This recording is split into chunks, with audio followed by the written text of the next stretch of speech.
آج سے ہم دوبارہ ہمارا غلطیوں کا سلسلہ ہم نے چھوڑا ہوا تھا اس کو دوبارہ سے بحال کریں گے. ہم نے لاہور میں بھی کر دیا ہے اور یہاں پر بھی ہم اس کو دوبارہ سے. اس کا مطلب یہ ہے کہ آپ اپنے نوٹس وغیرہ کر لیجیے گا.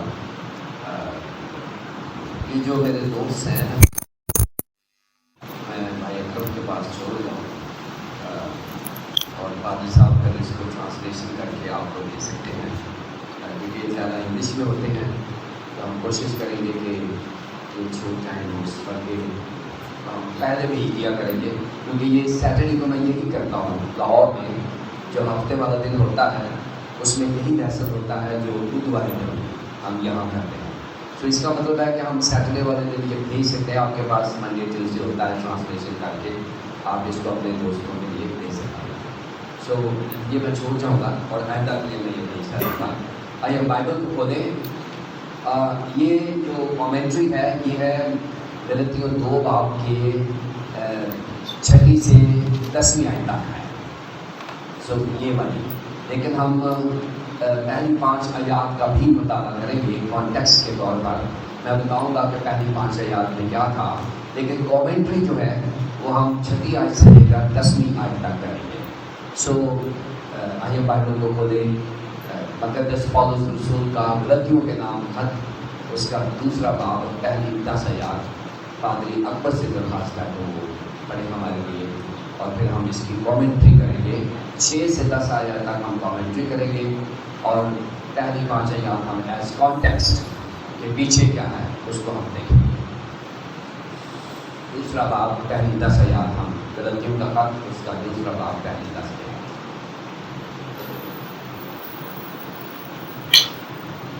مقدس پولس رسول کا خط ہے غلطیوں کی کلیسیا کے نام 2 باب.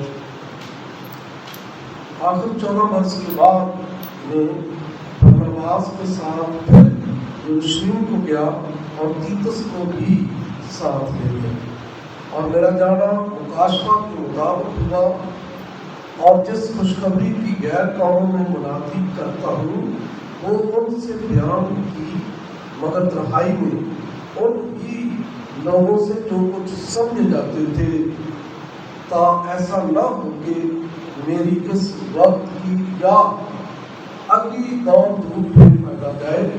لیکن تیتس بھی جو میرے ساتھ تھا اور یونانی ہے خطرہ کرانے پر مجبور نہ کیا گیا اور یہ ان جھوٹے بھائیوں کے سبب سے ہوا جو چپ کر داخل ہو گئے تھے اور چوری سے گھس آئے تھے تاکہ اس آزادی کو جو ہمیں مسیح یسوع میں حاصل ہے جاسوسوں کے طور پر دریافت کر کے ہمیں غلامی میں لائے.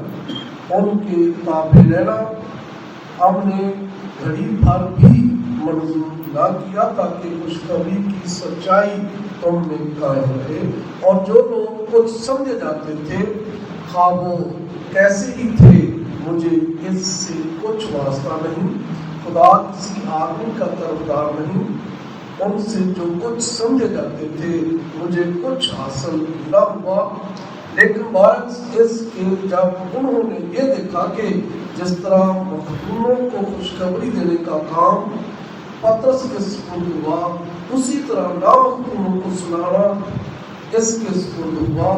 کیونکہ جس نے مخدوموں کی رسالت کے لیے پطرس میں اثر پیدا کیا اسی نے غیر قوموں کے لیے مجھ میں بھی اثر پیدا کیا. اور جب انہوں نے اس توفیق کو معلوم کیا جو مجھے ملی تھی تو یعقوب اور کیفا اور یوحنا نے جو کلیسیا کے رکن سمجھے جاتے تھے مجھے اور برناباس کو دینا ہاتھ دے کر شریک کر لیا تاکہ ہم غیر قوموں کے پاس جائیں اور وہ مخدوموں کے پاس. اور صرف یہ کہا کہ غریبوں کو یاد رکھنا مگر میں خود ہی اسی کام کی کوشش میں تھا. خدا کے کلام کے پڑھے اور سننے سے ہم سب کو برکت ہوگی. آمین.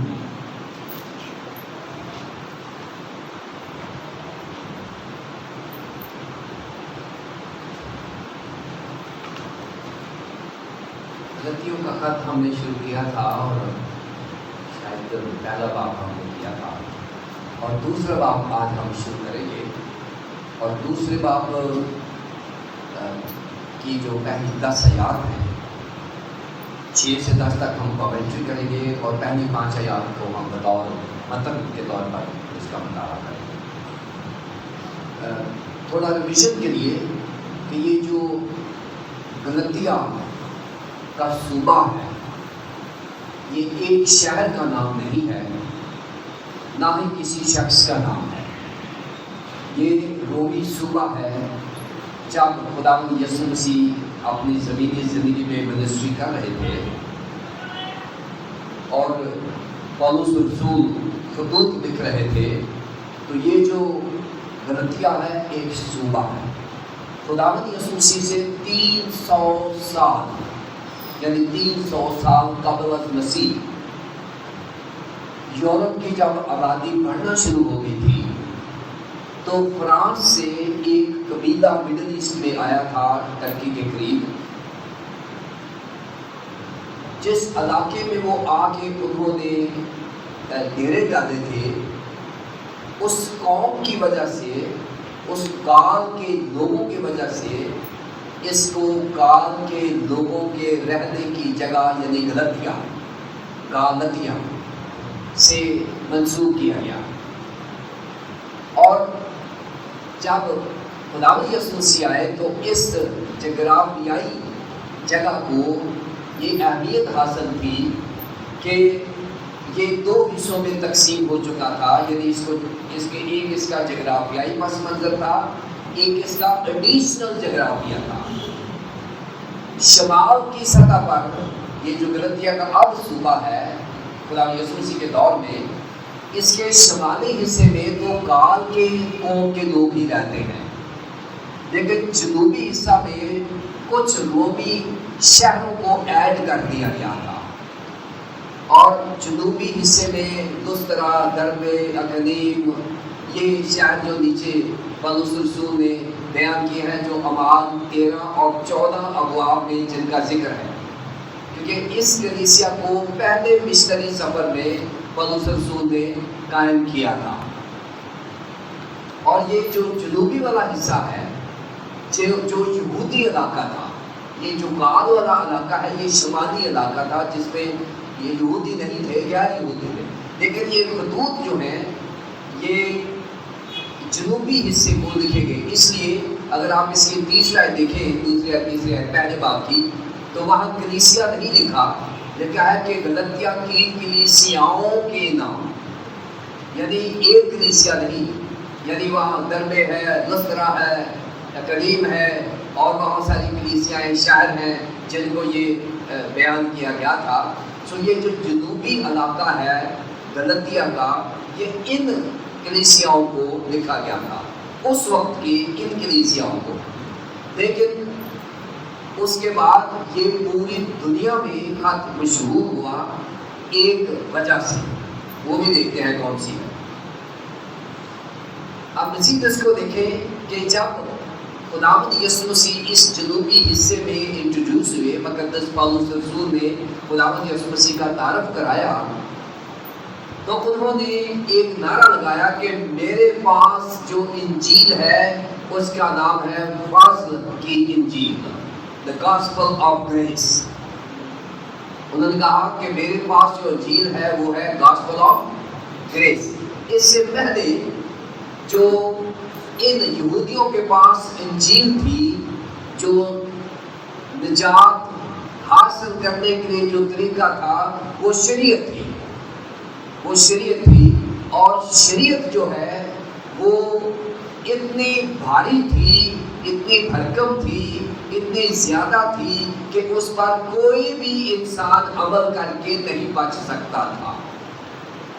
اور یہ بہت مشکل کرنی ہوئی تھی. لا جو ہے اس کے 3 حصے ہوتے ہیں، ذہن میں رکھیں. جو بائبل میں لا ہے، جو شریعت ہے، اس کے 3 حصے ہیں. ایک حصہ ہے جس کو ہم موسمی شریعت میں ریلیجس لا کہتے ہیں. ریلیجس لا جس کا تعلق دین کے ساتھ ہے، مذہب کے ساتھ ہے، یہودی مذہب کے ساتھ ہے. جس میں ڈیکالوگ یعنی ہمارے جو 10 احکام ہیں وہ شامل ہیں. موسیس کو جو 10 احکام خروج 20 باب میں ملے ہیں اس کو ہم ڈیکالوگ یعنی احکام عشرہ کے طور پر جانتے ہیں، جس کو ڈیکالوگ یعنی ڈیکا 10 ہوتا ہے، لوگوس کلام ہوتا ہے، یعنی 10 دفعہ کلام. یعنی یہ جو 10 احکام ہیں یہ 10 کلام ہیں جو خدا نے دیے ہیں، جو احکامات ہیں جو خدا نے دیا ہے، جسے احکام عشرہ کے طور پر جانا جاتا ہے. سو یہ اس کو ہم کہتے ہیں ریلیجس لا، یعنی دینی قوانین جو ہیں.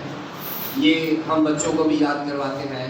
یہ اس وقت بھی لاگو تھے اور آج بھی مسیحیوں کے اوپر لاگو ہیں. یہ ہم سے ریموو نہیں ہوئے، کیونکہ جو پہلا حکم ہے وہ یہی ہے کہ ہم نے ایک خدا کو ماننا ہے، 3 خداؤں کو نہیں ماننا، ایک خدا کو ماننا ہے. اور یسوع مسیح نے اس کو کنڈیم نہیں کیا، اس نے 10 احکام کو 2 حصوں میں بدل دیا، کیونکہ 10 احکام کو 2 حصوں میں تقسیم کیا جاتا ہے.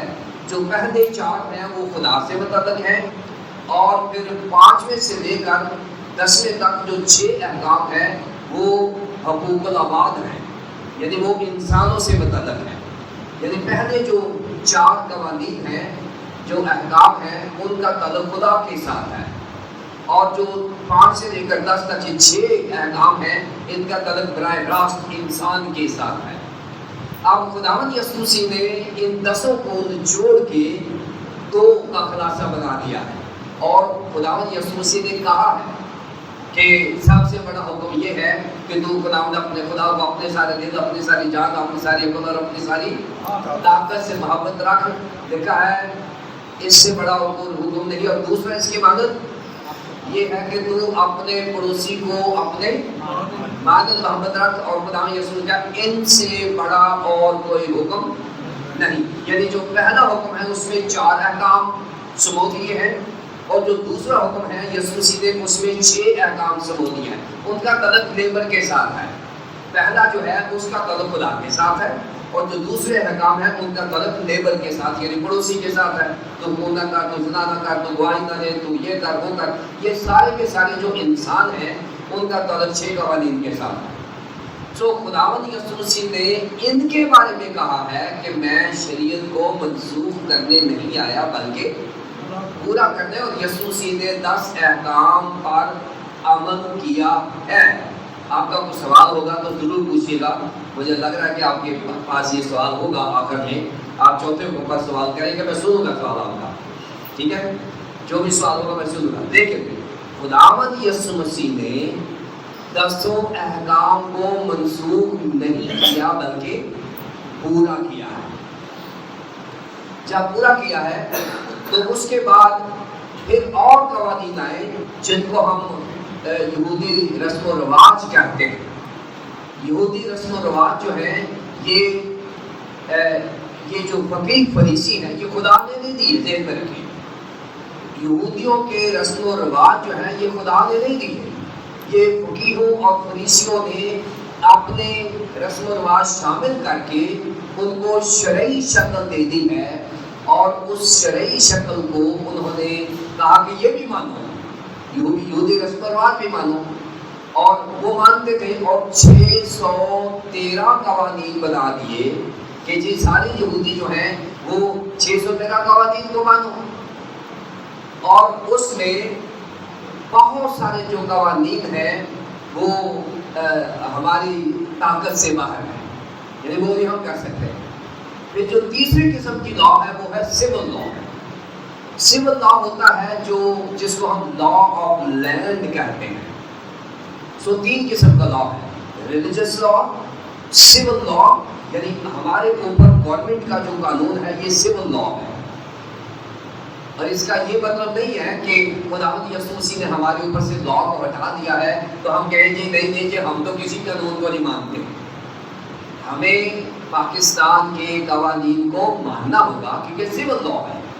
جو ان کا سول لا ہے یسوع مسیح نے کہا ہے اعلیٰ حکومتوں کے، خدا کا کلام یہ کہتا ہے کہ اعلیٰ حکومتوں کے تابع رہو. سول لا کو ہم نے ماننا ہے. سو نہ تو ہمارے اوپر سے ریلیجس لا ریموو ہوا ہے، نہ ہی سول لا ریموو ہوا ہے، ہم انڈر دا لا ہے ابھی بھی بطور مسیح. لیکن جو سیریمونیل لا ہے، جو سیریمونیل لا ہے جس کا تعلق رسم و رواج کے ساتھ ہے، وہ ہمارے اوپر لاگو نہیں ہے.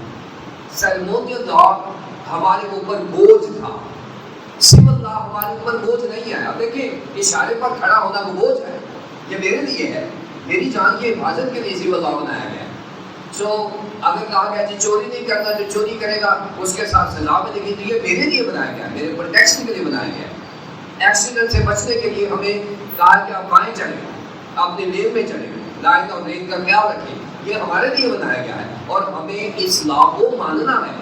جس بھی ہم کنٹری میں ہیں ہم نے اس کنٹری کے لا کو ماننا ہے. بائبل نے کہا ہے کہ تمام مسیحی جو لا آف دا لینڈ ہے اس کو مانیں، اور ہم مانیں گے اور مانتے ہیں.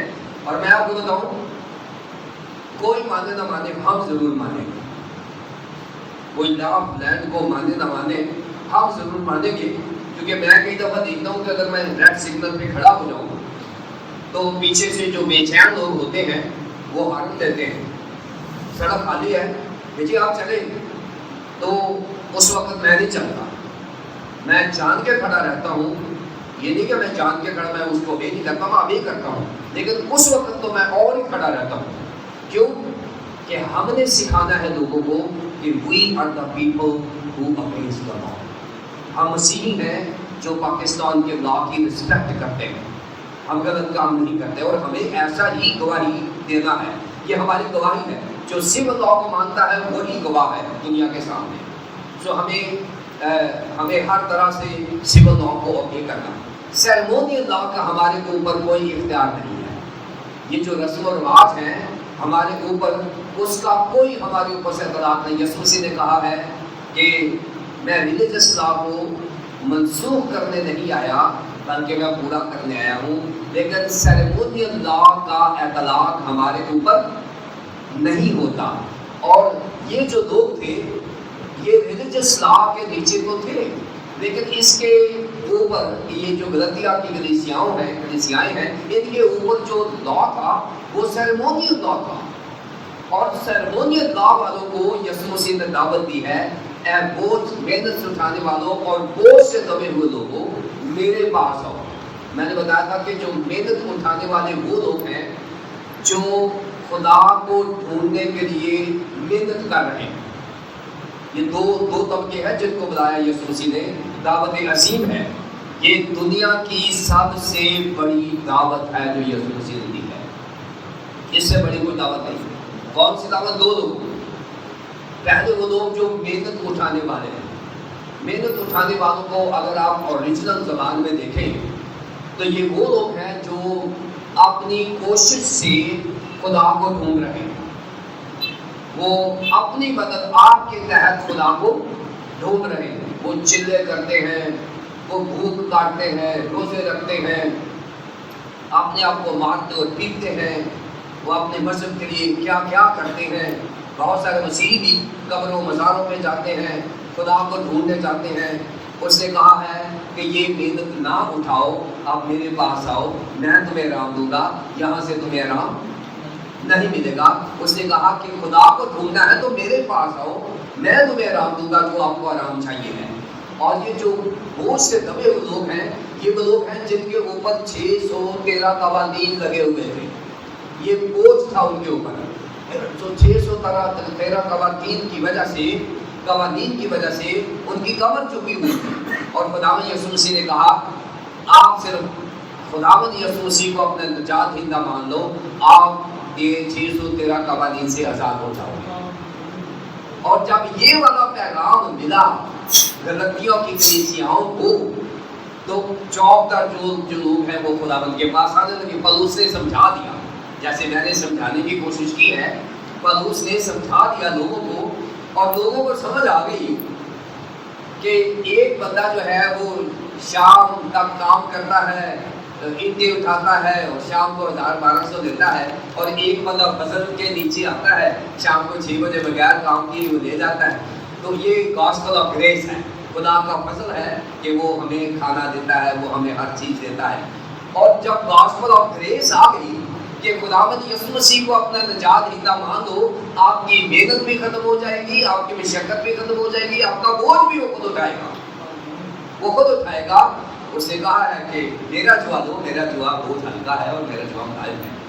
سو خداوند یسوع مسیح کو جب پیش کیا مقدس پالوس رسول نے لاجیکلی اور تھیولوجیکلی، جب خداوند یسوع مسیح کو سمجھا دیا، لوگوں کو سمجھ آ گئی، تو غلطیہ کے بہت سارے یہودی مسیحی ہو گئے، بہت سارے یہودی جو تھے مسیحی ہو گئے، اور جب وہ مسیحی ہو گئے تو بہت سارا علاقہ جو ہے خداوند یسوع مسیح کا پیروکار ہو گیا۔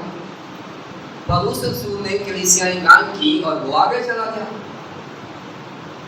چلا گیا تو پیچھے سے کچھ ایسے اساتذہ آ گئے جو زیادہ پڑھے لکھے نہیں تھے، لیکن وہ غیور یہودی اساتذہ تھے۔ انہوں نے کہا یہ کس نے آپ کو انجیل بتائی ہے کہ آپ گاسپل آف گریس کو مانیں گے تو آپ بغیر موسوی شریعت کے آپ بچ جائیں گے؟ اس نے کہا یہ غلط ہے، اگر آپ مسیحی ہو ہی گئے ہیں تو آپ خداوند یسوع مسیح کے وسیلے سے نہیں بچ سکتے جب تک آپ 3 کام نہیں کرو گے۔ آپ 3 کام کون سے ہیں؟ انہوں نے کہا کہ سب سے پہلا کام جو ہے وہ ہے کہ آپ موسوی شریعت پر عمل کریں، موسوی شریعت پر عمل کریں، پھر آپ بچیں گے۔ دوسرا کام یہ ہے کہ آپ ابراہیمک کووننٹ میں داخل ہو جائیں، کہ آپ خطے میں داخل ہو جائیں، پھر آپ بچیں گے۔ تیسرا یہ ہے کہ آپ یہودیوں کی جو رسم و رواج ہے اس کی بھی پابندی کریں، پھر آپ بچیں گے۔ اب یہ جو بات آئی تو انہوں نے مشکل پیدا کر دی لوگوں کے لیے۔ جب مشکل پیدا کر دی، ساتھ انہوں نے یہ بھی کہا کہ جس آدمی نے آپ کو یہ سکھایا ہے وہ پراپر آدمی نہیں ہے، جو شخص آپ کو یہ بتا کر گیا ہے وہ تو رسول ہی نہیں ہے۔ سو اس لیے خدا کے بندے نے یہ خط لکھا 3 وجوہات کی بنا پر۔ یہ جو پالوس رسول ہے 3 وجوہات کی بنا پر اس نے اس خط کو پڑھیں گے تو 3 چیزیں کلیئر ہو جائیں گی اینڈ تک۔ پہلی چیز کلیئر ہوگی کہ پالوس رسول باقاعدہ خدا کا رسول ہے۔ یہ پہلی بات اس نے کلیئر کی ہے۔ پہلی آیات میں اس نے کہا ہے کہ میں نہ جسم سے، نہ جسم کے ارادے سے، نہ انسانوں سے، نہ انسان سے، بلکہ خدا اور خداوند یسوع مسیح کے حکم سے خدا کا رسول ہوں، جس نے اسے مردوں میں سے جلایا۔ سو یہ اس نے اپنا تعارف کرایا ہے۔ اس نے کہا ہے مجھے 12 رسولوں نے نہیں چنا، نہ ہی مجھے پترس نے اور یعقوب نے چنا ہے جو اس وقت کے یروشلم کے مالک تھے۔ یعنی یہ جو یعقوب ہے یہ یروشلم کا جو مالک ہے، یہ اس وقت چیئرمین تھا چرچ کا، اور یہ جو پیٹر ہے پترس ہے یہ اس کو ریلیجس جو جتنے کام ہے روحانی ذمہ داریاں یہ پوری کر رہا تھا۔ تو یہ 2 بڑے اہم شخصیات تھیں۔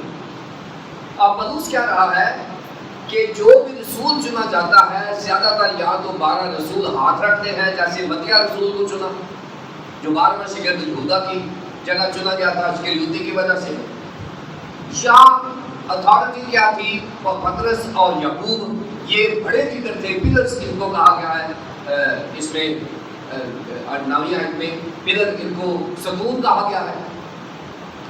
اب اس نے کہا ہے کہ نہ مجھے 12 رسولوں نے چنا ہے، نہ مجھے یعقوب اور پترس نے چنا ہے، مجھے چنا ہے خداوند یسوع مسیح۔ اور اس نے کہا جیسے آپ کو خداوند یسوع مسیح نظر آتا تھا ویسے ہی دمشق کی راہ پر مجھ سے نظر آیا ہے، جیسے آپ کے ساتھ وہ گفتگو کیا کرتا تھا ویسے ہی اس نے میرے ساتھ گفتگو کی ہے۔ لہٰذا آپ کا وہی معیار ہے جو یسوع نے دیا ہے، اور میرا بھی وہی معیار ہے جو خدا یسوع مسیح نے مجھے دیا ہے۔ لہٰذا میں اس معیار تک پورا رکھتا ہوں، میں غیر معیاری رسول نہیں ہوں، میں سب اسٹینڈرڈ رسول نہیں۔ پورے خط کو دیکھ لیں، یہی بار بار وہ کہتا ہے میں رسول ہوں، میں رسول ہوں۔ مجھے اس نے بتایا کیوں؟ کیونکہ اس کی رسالت کے اوپر سوال آ گیا تھا۔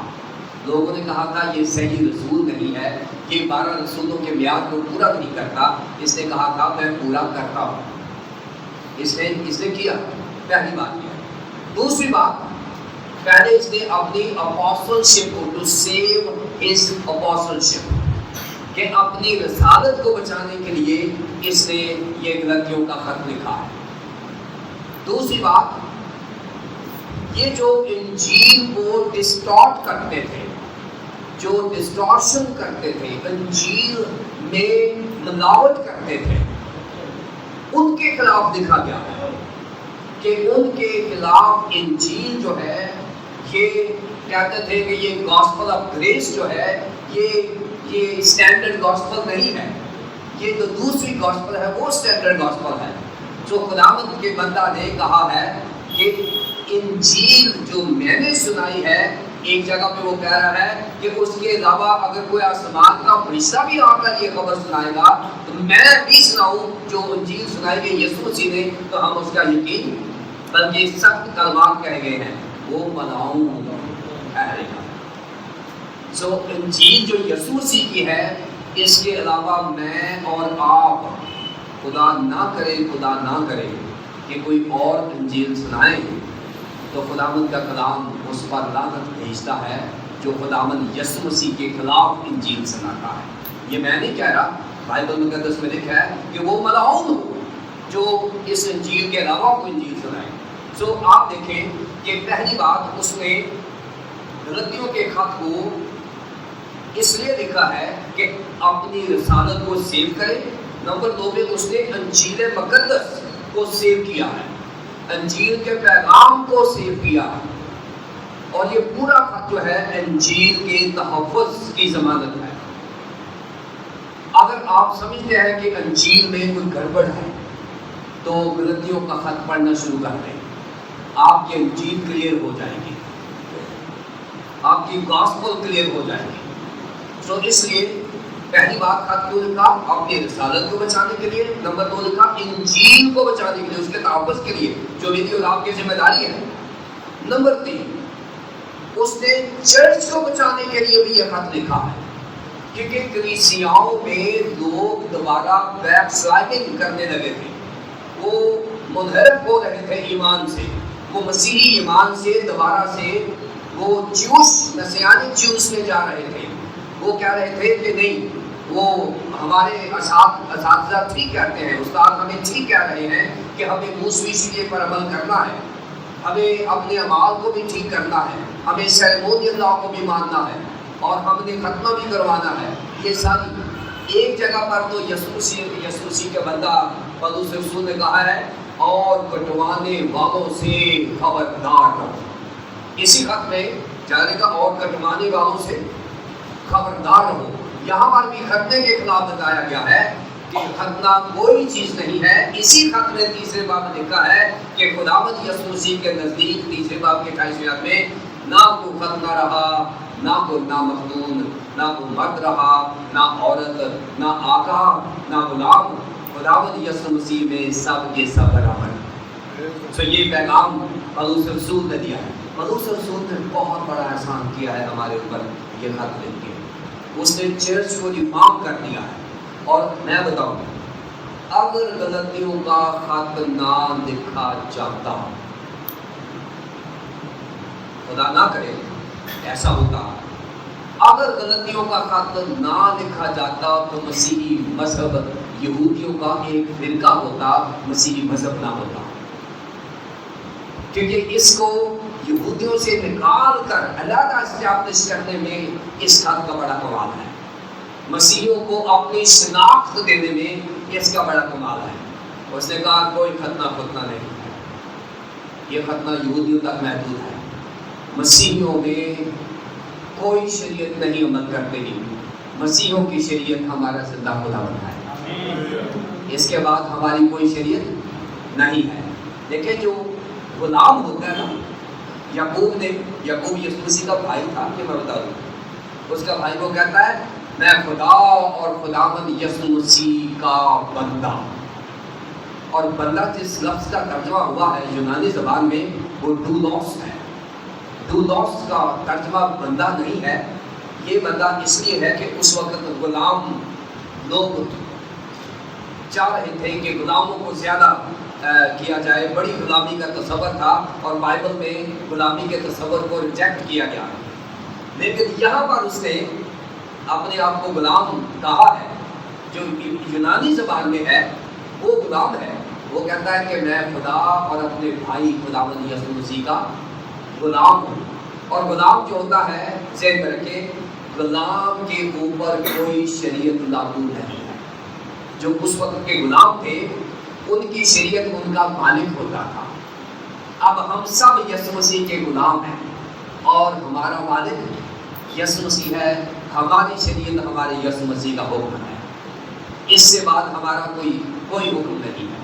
یسوع مسیح ہی ہماری، اس نے کہا آزادی کی کامل شریعت، 25ویں آیت میں لکھا ہوا ہے آزادی کی کامل شریعت، یعقوب کے خط کے پہلے باب کی 26-27 آیت میں آزادی کی کامل شریعت، یعنی خداوند یسوع مسیح ہماری شریعت۔ جو 3 وجوہات کی بنا پر لکھا ہے اس نے خط، پہلا اس نے کہا ہے کہ میں نے خط لکھا ہے اپنی رسالت بچانے کے لیے، نمبر 2 انجیل کو بچانے کے لیے، نمبر 3 چرچ کو بچانے کے لیے یہ خط لکھا ہے۔ اور اگر آپ محسوس کرتے ہیں کہ آپ کو کہیں مشکل آ رہی ہے، انجیل میں پریشانی آ رہی ہے یا چرچ میں پریشانی آ، 16ویں صدی میں بھی چرچ پریشان ہوا، پہلی صدی میں بھی چرچ پریشان ہوا، اور چرچ کی ریفارمیشن کے لیے، چرچ کو قیام دینے کے لیے، اس کو مستحکم کرنے کے لیے پالوس رسول نے غلطیوں کا خط لکھا۔ اور 16ویں صدی میں جب چرچ پریشان ہوا تو مارٹن لوتھر نے، جو پروٹسٹنٹ کا بانی ہے، مارٹن لوتھر نے اسی خط کو 16ویں صدی میں چرچ کو ریفارم کیا، کیونکہ چرچ دوبارہ شریعت میں چلا گیا ہوا تھا، چرچ بہت پریشان ہو گیا ہوا تھا، اور ڈاکٹر مارٹن لوتھر جو پروٹسٹنٹ چرچ کا بانی ہے، اس نے اسی خط کو استعمال کیا 16ویں صدی میں اور چرچ کو دوبارہ سے بحال کر لیا، اور آج چرچ پھر ایک نئی ڈگر پہ چل پڑا۔ اور میں سمجھتا ہوں کہ آج میں اور آپ سب کے سب پالوس رسول بھی ہیں اور ڈاکٹر مارٹن لوتھر بھی ہیں، غلطیوں کے خط کو استعمال کریں اور اپنے چرچ کو بحال کریں، غلطیوں کے چرچ کو، غلطیوں کی کلیسیاؤں کے خط کو استعمال کریں اور اپنے چرچ کو بحال کریں۔ یہ آج ہماری ذمہ داری ہے۔ دوسرا بات دیکھیں، دوسرے بات میں لکھا ہے کہ 14 برس کے بعد، اب جب پالوس رسول کی کنورژن ہوئی ہے وہ 36 عیسوی میں ہوئی ہے، ایک تاریخی اندازے کے مطابق مقدس پالوس رسول 36 عیسوی میں کنورٹ ہوئے ہیں، اور 36 عیسوی میں کنورٹ ہونے کے بعد وہ 3 سال کے لیے عربیہ میں چلے گئے، وہاں پر جا کے انہوں نے 3 سال کی ریٹریٹ کی ہے۔ ریٹریٹ ہوتا ہے اپنے ایمان کا تجزیہ کرنا، ریٹریٹ ہوتا ہے اپنے ایمان کو ٹریٹ کرنا، اپنے ایمان کو دیکھنا کہ میں کہاں کھڑا ہوں۔ اب پالوس رسول کو چاہے خداوند یسوع مسیح مل گیا تھا، اس کے ساتھ بات چیت ہو گئی تھی، یہ بھی کہا تھا کہ اٹھ اب میں تجھے بتاؤں گا کہ آگے کیا کرنا ہے، وہ مکمل طور پر کمیٹڈ ہے سارا، لیکن پھر بھی اب وہ اندر سے ٹوٹ گیا ہے، اندر سے پریشان ہے، کیونکہ اپنے مذہب کو چھوڑنا ایک بہت بڑا سوال ہوتا ہے۔ پالوس کے ساتھ بھی یہی مشکل تھی، اور پالوس نے ہماری طرح جذباتی ہو گئی، یہ نہیں کہا کہ آپ کا مسیح ہو گیا ہو بس آپ نے مسیح کے لیے سارا کام کرنا ہے، ایسا نہیں ہے۔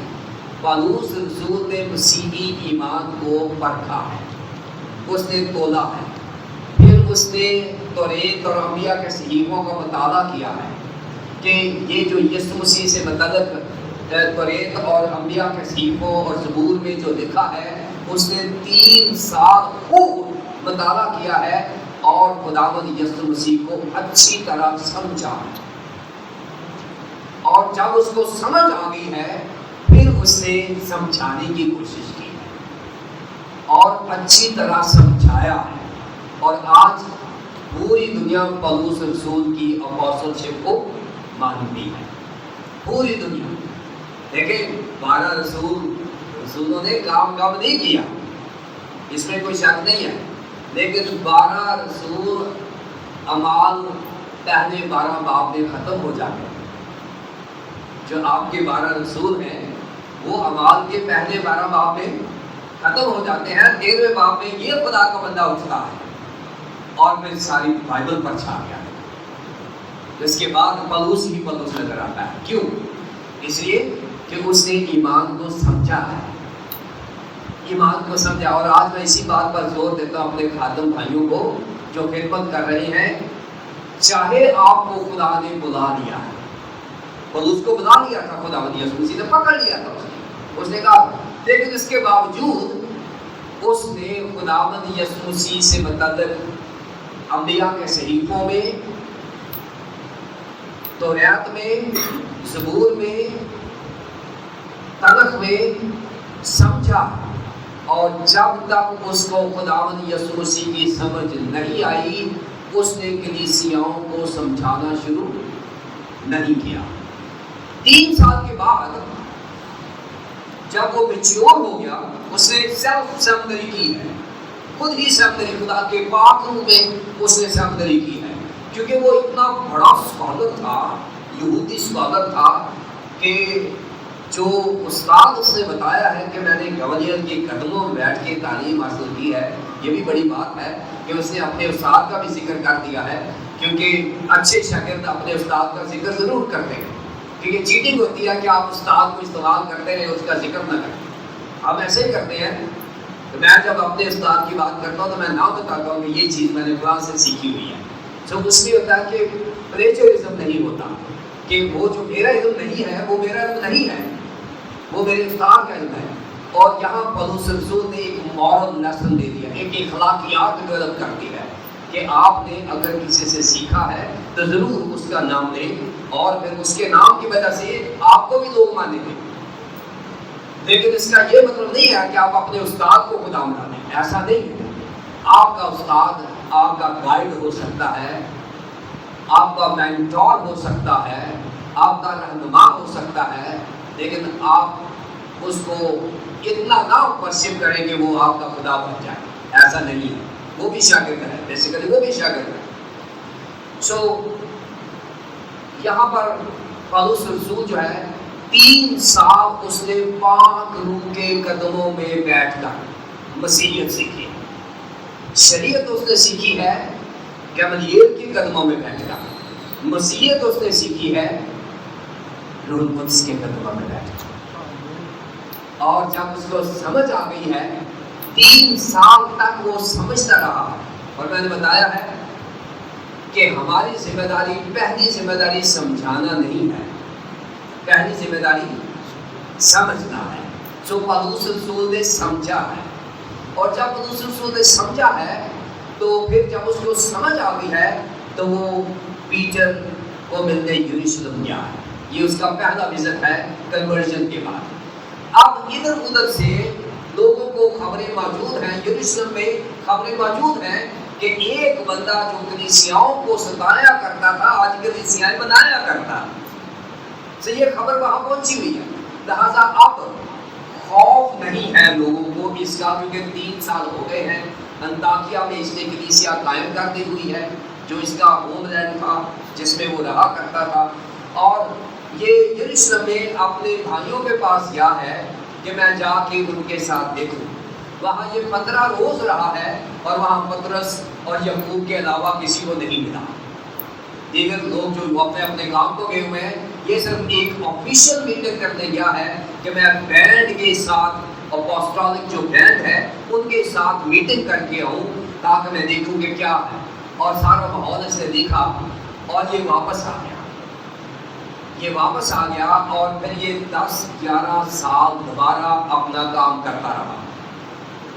10-11 سال یہ چرچز میں خطوط لکھتا رہا، یہ ایوانجلزم کرتا رہا، اور اس کا ذکر 13ویں باب میں ہوتا ہے کہ اس کی کلیسیا نے دعا کر کے برناباس کو اور اس کو انہوں نے خدمت کے لیے بھیج دیا تھا، اور یہ چلا گیا، اور انطاکیہ میں کلیسیا بہت اسٹیبلش ہو گئی ہے۔ اب اس کو 14 سال ہو گئے ہیں، 3 سال عربیہ میں اور 10-11 سال یہ کلیسیوں میں کام کر رہا ہے. اب یہ دوسرے باب میں آ گیا ہے اور دوسرے باب میں لکھا ہے کہ 14 سال کے بعد دیکھیں کہ آپ نے 14 سال کے بعد میں برناباس کے ساتھ پھر یروشلم کو گیا اور تیتس کو بھی ساتھ لے گیا اور میرا جانا مکاشفہ کے مطابق ہوا اور جس خوشخبری کی غیر قوموں میں منادی کرتا ہوں وہ ان سے بیان کی، مگر تنہائی میں انہی لوگوں سے جو کچھ سمجھے جاتے تھے، تاکہ ایسا نہ ہو کہ میری اس وقت کی یا اگلی دوڑ دھوپ بے فائدہ جائے. یہ 2 یاد کرنی پڑی. اب 14 برس کے بعد وہ یروشلم میں گیا ہے اور اب برناباس کو اس نے ساتھ لے لیا. اب اس کا ایک جھگڑا ہے یروشلم کی چرچ کے ساتھ. یروشلم کے چرچ کے ساتھ جھگڑا یہ ہے کہ یہاں ہو رہی ہے کونسل یروشلم کے، اور یروشلم کی کونسل میں پرابلم آ رہا ہے کہ جو لوگ غیر یہودی ہیں، جو یہودی کنورٹ ہو رہے ہیں، وہ تو ٹھیک ہے، ہمیں قبول ہے کیونکہ ان کا ختنہ ہوا ہے.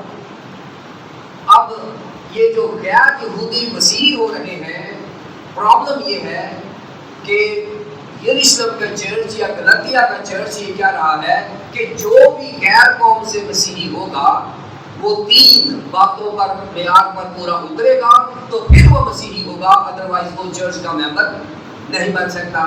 پہلا یہ ہے کہ وہ موسیقی کی شریعت، موسیٰ کی شریعت پر عمل کرے. نمبر 2 کہ وہ ختنہ پر عمل کرے. نمبر 3 وہ رسم و رواج پر عمل کرے. پاولس کہتا ہے کہ کسی بھی مسیحیت پر یا کسی بھی مسیحی پر یہ تینوں چیزوں کی اپلیکیشن نہیں ہوتی کیونکہ یسوع مسیح ہی ہماری شریعت ہے. اب یہ کیا کرتا ہے کہ یہ اس مسئلے کو لے کر یروشلم کونسل میں گیا ہے، یا دوسرے باب میں کونسل ہے جو ریکارڈ کیا گیا ہے اعمال 15 باب میں اصل کونسل ہوئی ہے. یہ کونسل کا حوالہ دیا جا رہا ہے. اعمال 15 باب میں یہ 50 عیسوی میں ہوئی تھی. اب 50 عیسوی کیوں میں نے کہا ہے؟ کیونکہ 36 عیسوی میں اس کی کنورژن ہوئی تھی اور 36 میں 14 جمع کر لیں تو کیا ہو جائے گا؟ 50 ہو جائے گا. سو یہ تاریخ بھی ہماری پوری ہے، ہسٹری ہمارے ساتھ چل رہی ہے کہ 50 سن میں یہ اعمال 15 باب میں جو کونسل ہوئی ہے 50 عیسوی میں، پولس رسول جو ہے وہ برناباس کے ساتھ گیا ہے. اور یہ مسئلہ کیا ہے اس کا کہ جو کہتا ہے جو غیر اقوام سے مسیحی ہوں گے ان کا کیا خیال ہے آپ کے بارے میں، آپ اس کے بارے میں کیا سوچتے ہیں. اس نے یعقوب اور پطرس کے سامنے اور کونسل کے سامنے جو رسول بھی تھے وہاں اس نے مسئلہ رکھ دیا کہ جو یہودی آتے ہیں ان پر تو آپ کو اعتراض نہیں ہے، لیکن جو غیر یہودی مسیحی ہوتے ہیں ان کے بارے میں آپ کا کیا خیال ہے. اب اس نے کیا کیا کہ اس نے ایک غیر یہودی بندہ اپنے ساتھ رکھا ہوا ہے ٹیسٹ کیس کے طور پر کہ میں دیکھوں گا کہ یہ کیا کہتے ہیں. اس نے تیتس کو ساتھ رکھا ہوا ہے. تیتس جو ہے یہ غیر یہودی ہے، یہ نامختوم ہے اور مسیحی ہوا ہے، اور لوگوں کو پتا ہے کہ یہ جو تیتس ہے جو یسوع مسیح کا بندہ بن گیا ہے، جو پولس رسول کا شاگرد ہے، فرزند ہے اس کا، اس نے اس کو ساتھ رکھا ہوا ہے.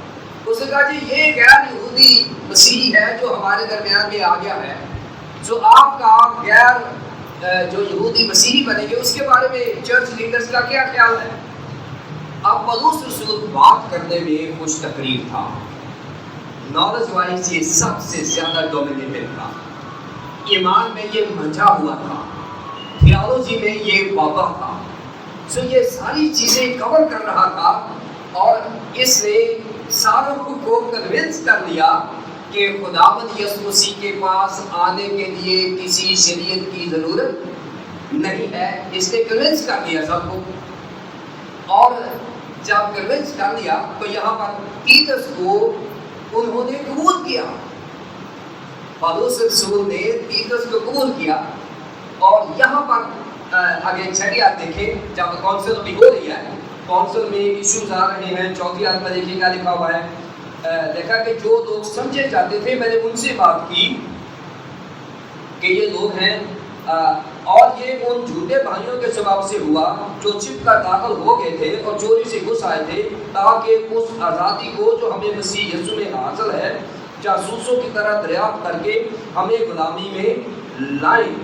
ان کے تابع رہنا ہم نے گھڑی بھر بھی منظور نہ کیا، تاکہ خوشخبری کی سچائی تم میں قائم رہے۔ یہ 5 آیات اس سے بتایا ہے کہ یہ جو شرارت ہوئی ہے، بشارت کی بجائے شرارت ہو گئی ہے، وہ یہ ہے کہ ہمیں خداوند یسوع مسیح پر ایمان لانے کے لیے ہمیں شرعی تقاضوں کو پورا کرنا ہے۔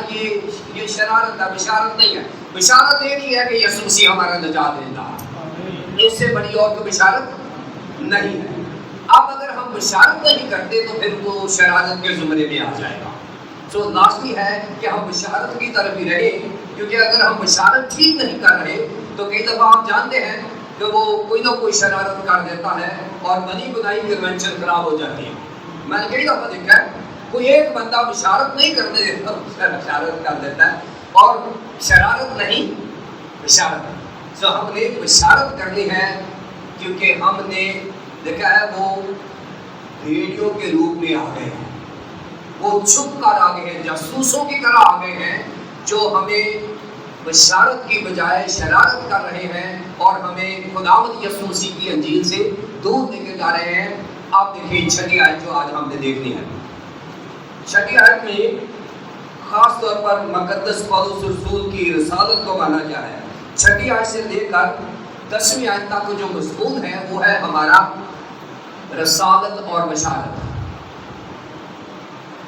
6 آیت سے 10 آیت تک جو آج ہم نے کرنا ہے، یہ میں لکھا ہوا ہے رسالت اور بشارت، جس کی ہم نے تفسیر کرنی ہے۔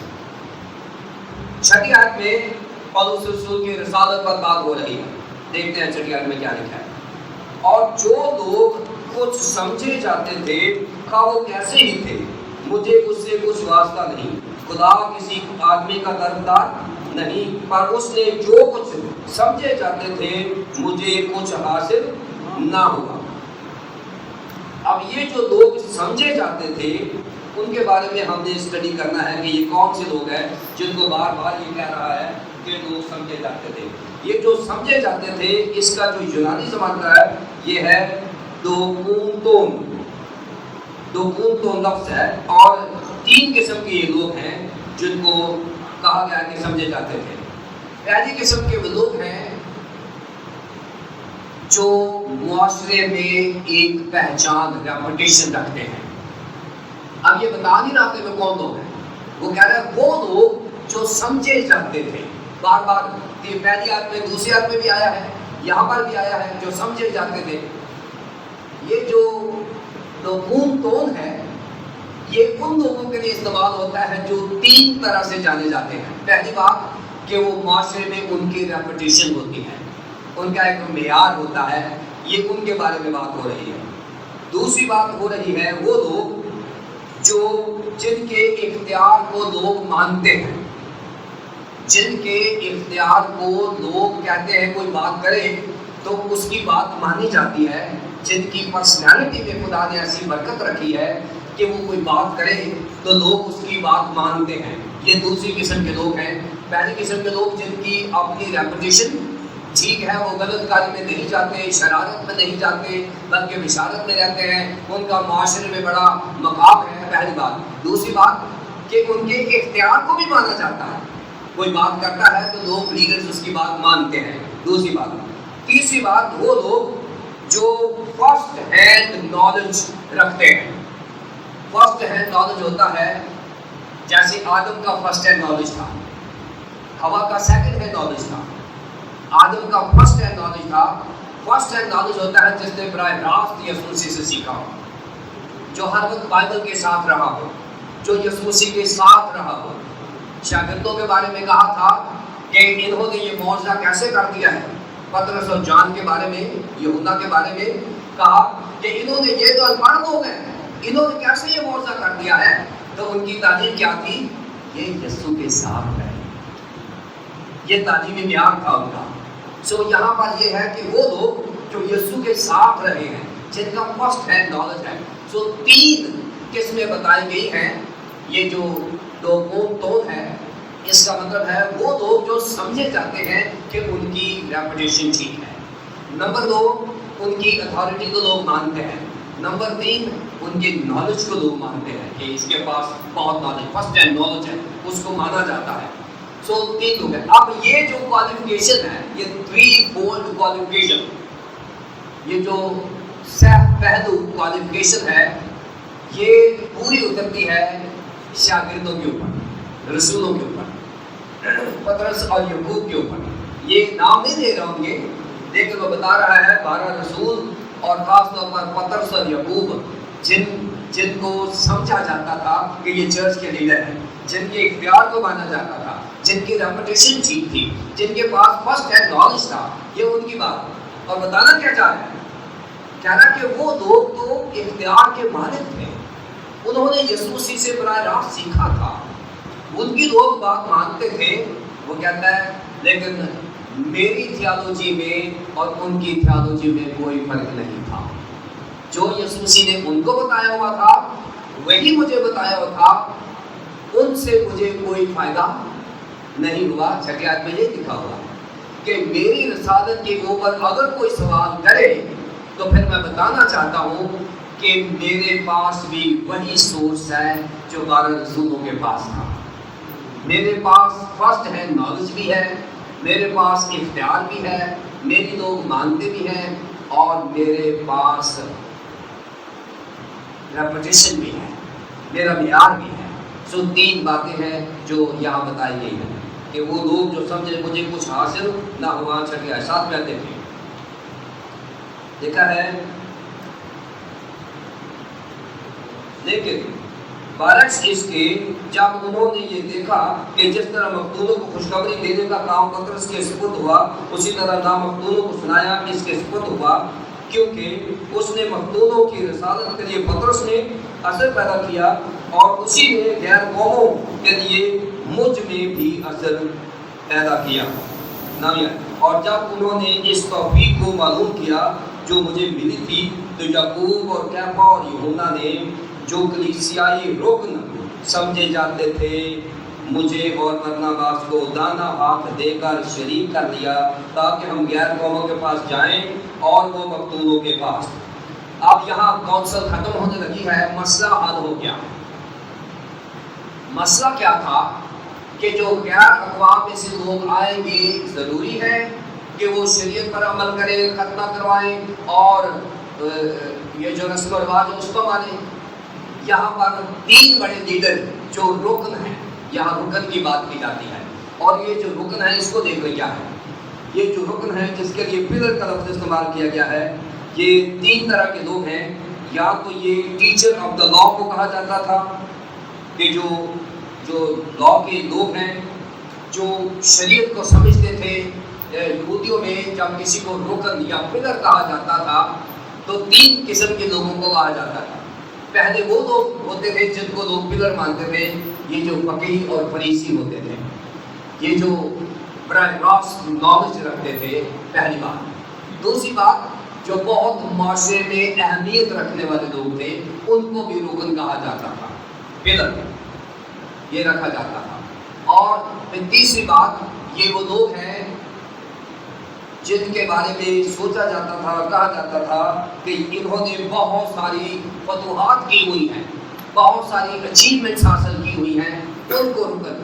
اور یہ بات کی جا رہی ہے 3 لوگوں سے متعلق، پطرس سے متعلق اور یعقوب سے متعلق اور یہودا سے متعلق. یہ 3 لوگ ہیں یروشلم میں جو رکن سمجھے جاتے ہیں، بڑے بڑے لوگ ہیں جن کو درجہ ملا ہوا ہے، ان کی بات کر رہا ہے.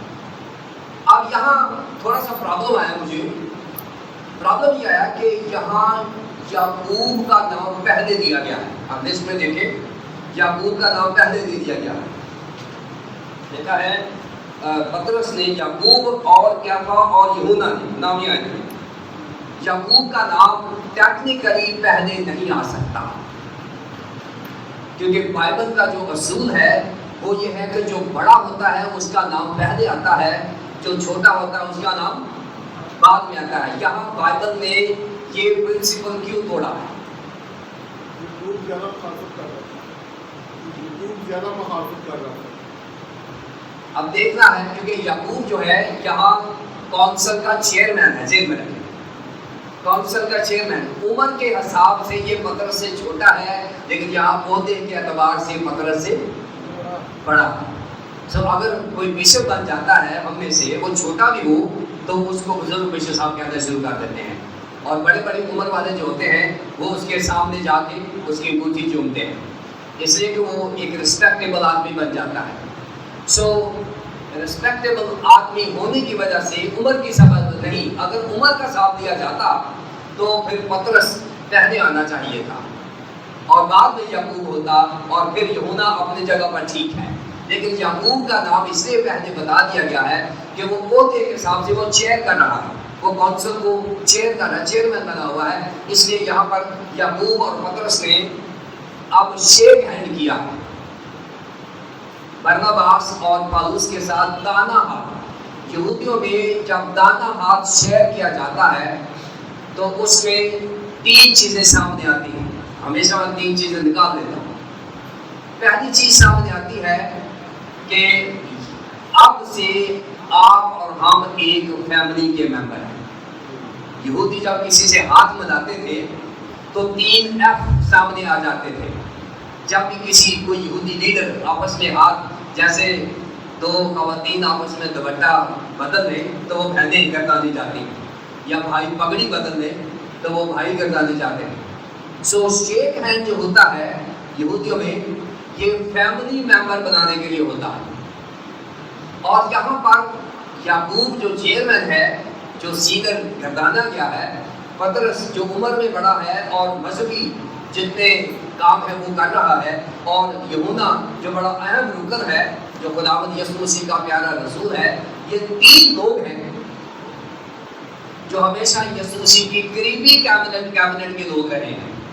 انہوں نے کہا جی آئیے جی، برناباس اور پلوس کے ساتھ ہاتھ ملایا، انہوں نے کہا کہ اب سے آپ اور ہم ایک خاندان کے ممبر ہیں، خدا نے ہمیں یہودیوں میں منادی کے لیے چنا ہے اور آپ دونوں کو غیر یہودیوں میں منادی کے لیے چنا ہے۔ یہ فیصلہ سیل کر دیا گیا۔ اس کونسل میں ایک دوسرے کو مان لیا گیا تھا۔ اس کونسل میں بہت بڑا مسئلہ حل ہوا تھا، کیونکہ پالوس کہہ رہا تھا کہ جب غیر یہودی مسیحی ہوں گے تو ان کو کیسے ہم قبول کریں گے چرچ میں، اور پطرس، یوحنا اور یعقوب کا مسئلہ تھا کہ وہ ختنہ کروائیں، یہ کریں وہ کریں، لیکن یہاں پر فیصلہ ہو گیا تھا کہ جو مسیح میں آئے گا اس کے اوپر کسی قسم کا کوئی شرعی قانون لاگو نہیں ہوگا، لہذا لازمی ہے کہ یہ بھی آئیں وہ بھی آئیں، تو لہذا آپ ہاتھ ملائیں، ہم آپ کو اپنے خاندان میں شامل کرتے ہیں، اور آج سے ہم ایک خاندان ہو کر ہم یہودیوں میں کام کریں گے، آپ غیر یہودیوں میں کام کرو۔ یہ پہلی بات۔ دوسری بات، انہوں نے کہا کہ ہاتھ ملایا ہے، نمبر ایک فیملی، نمبر دو فرینڈشپ۔ صرف فیملی نہیں، فیملی میں فرینڈشپ کا ہونا بڑا ضروری ہے۔ فرینڈشپ سے مراد کیا ہے کہ آئندہ سے ہم جو خاندان کے ممبر بن گئے ہیں، ہم میں کوئی اختلاف نہیں ہوگا۔ دیکھیں میاں بیوی فیملی کے لوگ ہوتے ہیں، میاں بیوی جو ہوتے ہیں ایک فیملی ہوتی ہے، لیکن میاں بیوی میں اگر فرینڈشپ نہ ہو تو اس فیملی کا کوئی فائدہ نہیں، کیونکہ میاں بیوی میں وہ لائف جوڑا ہوتا ہے، وہ زندہ جوڑا ہوتا ہے جو جس کی زندگی سے خدا کے نام کو جلال ملتا ہے۔ اگر میاں بیوی میں فرینڈشپ ہے تو وہ فیملی لائف بہت لائفلی ہوتی ہے، زندہ فیملی ہوتی ہے، اور فرینڈشپ ختم ہو جائے میاں بیوی میں تو پھر وہ فیملی تو رہ جاتی ہے، لیکن فرینڈشپ کی وجہ سے ان کے تعلقات زندہ نہیں رہتے آپس میں، کیونکہ وہ شیئر نہیں کرتے ایک دوسرے کے ساتھ بات چیت نہیں کرتے، ایک دوسرے کے ساتھ چیزیں چھپاتے ہیں۔ اور یہاں شاگردوں نے کیا کیا ہے کہ ہم فیملی ممبر بھی ہیں اور ہمارے درمیان میں آئندہ سے کوئی اختلاف نہیں ہوگا، ہم فرینڈشپ کرتے ہیں آپ کے ساتھ، فرینڈشپ ہی۔ پھر انہوں نے کہا کہ فیملی بھی ہے، فرینڈشپ بھی ہے، لیکن ہم فیلوشپ میں بھی رہیں گے۔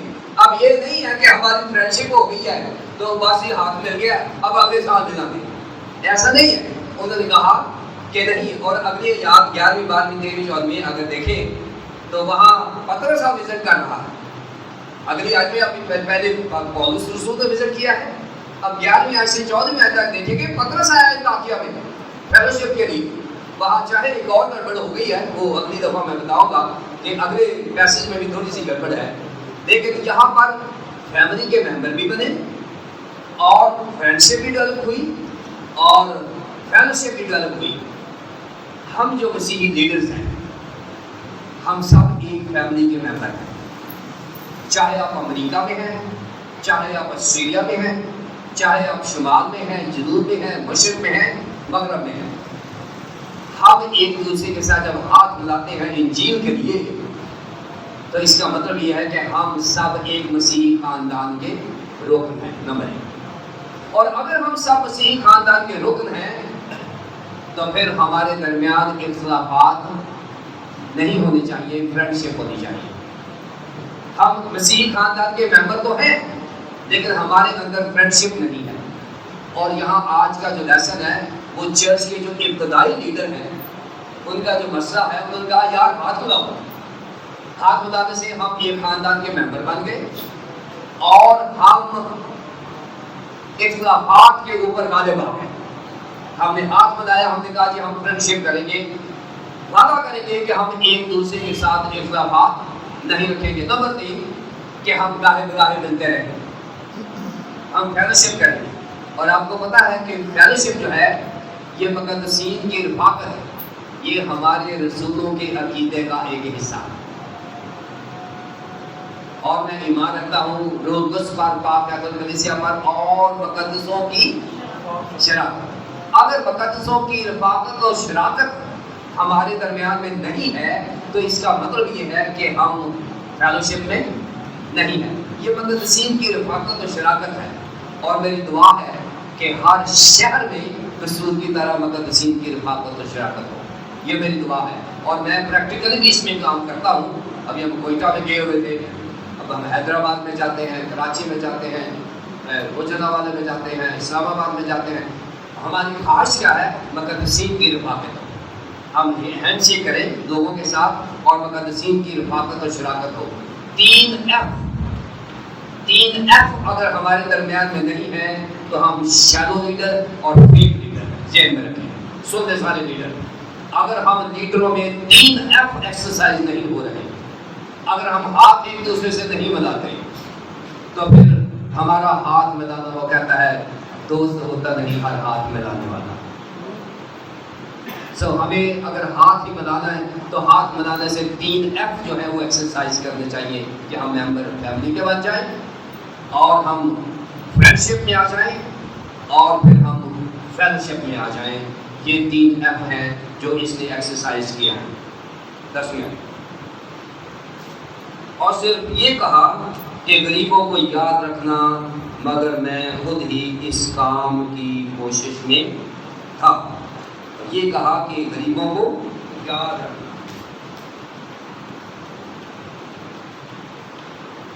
اب میں نے بتایا تھا کہ یہ جو غریب ہیں یہ 2 قسم کے ہوتے ہیں.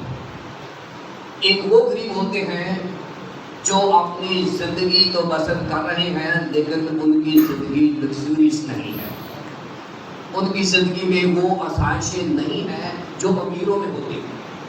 یعنی ان کے بچے بھی تعلیم حاصل کر رہے ہیں لیکن بڑے بڑے اسکولوں میں نہیں جا رہے. ان کے پاس سائیکل ہوگا, موٹر سائیکل ہوگا, بڑی بڑی گاڑی نہیں ہے.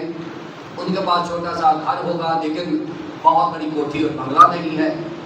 شاید ان کی تنخواہ 15-20 ہزار یا 30 ہزار ہوگی, 1,00,000 2 لاکھ نہیں ہے. یہ غربت کی وہ لائن ہے جہاں پر ہم روٹی تو کھا رہے ہیں لیکن ہم اپنی جو خواہشات ہیں, ضروری خواہشات ہیں, ان کو پورا نہیں کر سکتے. اب دوسرے وہ غریب ہیں, بطوخاص جیسے کہا گیا ہے, بطوخاص یونانی زبان میں. بطوخاص وہ غریب ہوتے ہیں جن کے پاس نہ روٹی ہے, نہ کپڑا ہے, نہ مکان ہے. وہ اپنی زندگی سے تنگ ہے اور خودکشی کرنے پر مجبور ہے. یہ وہ لوگ ہیں. اور یہاں جب پترس اور یہودا اور یعقوب نے ہاتھ ملایا ہے, انہوں نے کہا ہے خدا نے آپ کو چنا ہے غیر اقوام کے لیے, ہمیں خدا نے چنا ہے یہودیوں کے لیے. ہم یہودیوں میں خدا کا کلام سنائیں گے, آپ غیر یہودیوں میں خدا کا کلام سنو, لیکن غریبوں کا خیال رکھنا. جاتے ہوئے پولس رسول کو کہا گیا پلیز غریبوں کا خیال رکھنا. کیوں ایسا کہا؟ کیونکہ جتنے لوگ آئے ہوئے تھے جو مسیحی ہوئے ہوئے تھے وہ زیادہ تر غلاموں سے مسیحی ہوئے ہوئے تھے, چاہے وہ یہودی تھے چاہے وہ غیر اقوام تھے. غیر اقوام میں زیادہ تر غلام تھے جو مسیحی ہوئے تھے. اب غلام جو ہیں ان کے اوپر کچھ چیزیں اپلائی ہو رہی تھی. پہلی بات, غلاموں کے اوپر کون سی چیز ہو رہی تھی؟ انہوں نے کہا تھا یہ وہ لوگ ہیں جن کو ان کے خاندان نے اگنور کر رکھا. آج بھی اگر کوئی غیر قوم سے مسیحی ہو جائے تو جو پہلی مشکل کسی کے اوپر پڑتی ہے وہ یہ کہ اس کے بہن بھائی اس کا ساتھ چھوڑ دیتے ہیں, وہ اس کو چھوڑ دیتے ہیں. اور صرف بہن بھائی نہیں, اگر کوئی ایسا کانورٹ ہمارے پاس آ جائے, ہم کہتے ہیں دونوں ہمارے پاس کوئی جگہ نہیں ہے, وہ نہ ہو کہ ہمارے اوپر مصیبت آ جائے. اس کے دوست بھی اس کا ساتھ نہیں دیتے, اس کا خاندان تو چھوڑ دیتا ہے, اس کے دوست بھی اس کا ساتھ نہیں دیتے, وہ مارے پھرتا ہے. ہم نے بہت سارے ایسے خدا کے لوگ دیکھے ہیں جو غیر مسیحیوں سے مسیحی ہوئے ہیں, وہ بیچارے تڑپتے پھرتے ہیں. ان کو کوئی نہ ان کا اپنا پوچھتا ہے نہ ان کو مسیحی لیڈر پوچھتے ہیں, وہ ڈرتے ہی ڈرتے ہیں اور وہ کبھی بھی کسی کو ویلکم کرنے کے لیے تیار نہیں. اس کے خاندان نے بھی چھوڑا, اس کے رشتہ داروں نے بھی چھوڑا نمبر 2, اور دوستوں نے بھی چھوڑا, اور معاشرے نے بھی انہیں رد کر دیا. ایسے لوگوں کے بارے میں کہا گیا ہے. یہاں غریبوں سے مراد یہ نہیں جن کے پاس روٹی نہیں ہے, ذہن میں رکھیں. غریبوں سے مراد وہ ہے جنہوں نے یسوع مسیح کو اپنے گلے تو لگا لیا لیکن ان کی فیملیز نے انہیں چھوڑ دیا.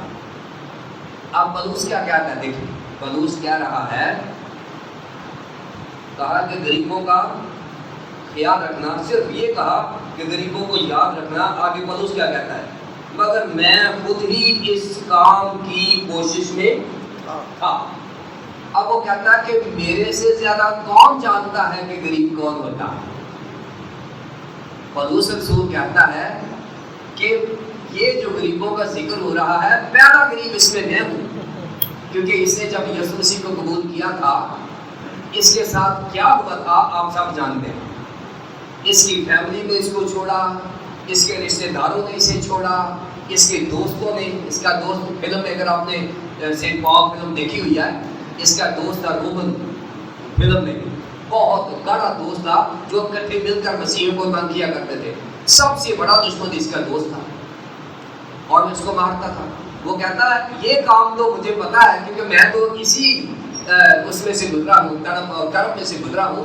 مجھے کیوں نہیں پتا کہ یہ غریب کیسے ہوتے ہیں جو کنورٹ ہو جاتے ہیں, جو خداوند یسوع مسیح کو قبول کر لیتے ہیں, جو کسی غیر مسیحی حلقے سے مسیحی ہوتے ہیں. ان کے بارے میں پولس رسول کہتا ہے کہ مجھے تو خاصا تجربہ اس لیے کہ وہ تو میں خود ہوں, اور میرا تو تجربہ یہ کہتا ہے کہ میں تو پہلے ہی یہ پیشن رکھتا ہوں. اور لکھا ہے کہ میں خود ہی اسی کوشش میں, کوشش کے لیے دیکھ لیں کیا ہے, کوشش کے لیے جو یونانی زبان کا لفظ ہے یہ ہے سپوڈوزو. سپوڈوزو, سپوڈوزو جو ہے یہ ہے کوشش کرنا, اور سپوڈوزو جو ہے اس کا مطلب ہے سپیڈ بڑھا دینا. اگر آپ 60 پہ جا رہے ہیں تو ایکسیلیٹر دبا دیں. یعنی اگر آپ کسی غریب کی مدد کر رہے ہیں تو آپ کا جو ایوریج ہے وہ 50% ہے, تو ذرا ایکسیلیٹر کو دبا دیں, سپیڈ بڑھا دیں تاکہ آپ اس کی زیادہ مدد کر سکیں. اگر آپ تھوڑی کر رہے ہیں تو کہتا ہے میں نے تو پہلے سپیڈ بڑھا دی ہوئی ہے. کہتا چونکہ یہ میرے ساتھ ہوا تھا میں نے تو ایکسیلیٹر دبا دیا ہوگا خوب, تاکہ کوئی بھی ایسا کانورٹ جو مسیح میں آ گیا ہے وہ بھوکا نہ مر جائے, یا وہ دوبارہ سے مرتد نہ ہو جائے, وہ دوبارہ سے منحرف نہ ہو جائے. یہ پہلی بات اس نے کہا میں نے سپیڈ کو بڑھا دیا ہے. دوسری بات کہتا ہے کہ میں نے صرف سپیڈ کو بڑھایا نہیں ہے, میں خود ان کے لیے لیبر کرتا ہوں. میں ان کو بچانے کے لیے, ان کو پالنے کے لیے لیبر کرتا ہوں. میں اپنی مثال دینے لگا ہوں. میں نے ایک کہانی پڑھی انٹرنیٹ پہ, اور وہ کہانی تھی کین مین کی.